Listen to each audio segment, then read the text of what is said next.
कभी सोचा है कि एक स्टॉक चार्ट सिर्फ नंबरों से कहीं ज्यादा हो सकता है?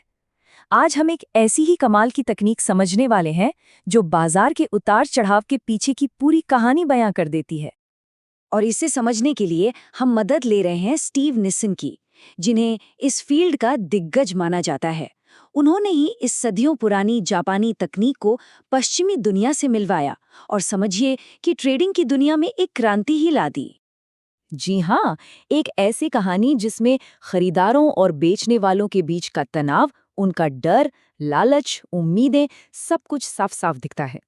तो चलिए पता लगाते हैं कि ये चार्ट्स हमें बाजार के बारे में आखिर बताते क्या हैं।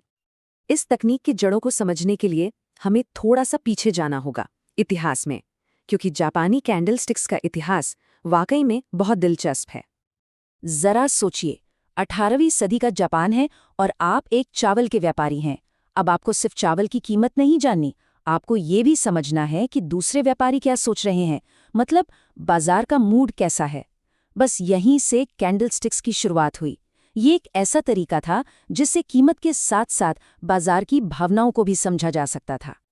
ठीक है, तो ये कैंडलस्टिक्स आखिर हैं क्या चीज़? चलिए इसके सबसे बेसिक हिस्से को, यानी एक अकेली कैंडल को जरा करीब से देखते हैं और इसे समझते हैं। हर एक कैंडल को ना एक छोटी सी कहानी समझिए। ये बताती है कि एक तय समय में, चाहे वो 1 घंटा हो या पूरा एक दिन, खरीदारों और बेचने वालों के बीच असल में हुआ क्या, कौन जीता, कौन हारा। देखिए, सबसे पहली और सबसे जरूरी चीज है कैंडल का रंग। ये एक नजर में ही बता देता है कि दिन के आखिर में बाजी किसके हाथ लगी, खरीदारों के या फिर बेचने वालों के। अगर कैंडल हरी है तो उसे कहते हैं बुलिश। इसका सीधा सा मतलब है कि कीमतें बढ़ीं और खरीदार हावी रहे। और अगर कैंडल लाल है तो वो बेरिश है, यानी कीमतें गिरी और बेचने वालों का पलड़ा भारी था। सिंपल है, बुलिश मतलब ऊपर की तरफ और बेरिश मतलब नीचे की तरफ। अब ये जो मोटा रंगीन हिस्सा दिख रहा है ना, इसे रियल बॉडी कहते हैं। ये हमें बताती है कि शुरुआती और आखिरी कीमत के बीच कितनी हलचल हुई। मतलब बॉडी जितनी बड़ी, एक्शन उतना ही मजबूत। और ये जो ऊपर नीचे पतली पतली लाइनें हैं, इन्हें शैडो या विक्स कहते हैं। ये दिखाती हैं कि उस दौरान कीमतें असल में कितनी ऊपर और कितनी नीचे तक गईं। मतलब एक तरह से दिन का पूरा ड्रामा इन्हीं में कैद होता है। और बस इन 3 आसान स्टेप्स से कोई भी किसी कैंडल को एक एक्सपर्ट की तरह पढ़ सकता है। पहले रंग देखो, फिर बॉडी का साइज और आखिर में शैडो की लंबाई। बस पूरी कहानी सामने आ जाएगी। तो अब जब हम एक अकेली कैंडल की भाषा समझ गए हैं, तो चलिए देखते हैं कि जब ये कैंडल्स एक साथ आती तो क्या होता है। क्योंकि मिलकर ये पैटर्न बनाती हैं जो हमें और भी गहरी बातें बताती हैं। जैसे कि डोजी, ये एक क्लासिक साइन है कि बाजार में कंफ्यूजन है। एक तरह की रस्साकशी चल रही है जहां न तो खरीदार जीत पा रहे हैं और ना ही बेचने वाले। मतलब कोई भी कंट्रोल में नहीं है। और फिर आता है हैमर जैसा पैटर्न। ये एक बहुत ही पावरफुल सिग्नल हो सकता है कि बाजार की दिशा अब बदलने वाली है, यानी एक पॉसिबल टर्निंग पॉइंट आ सकता है।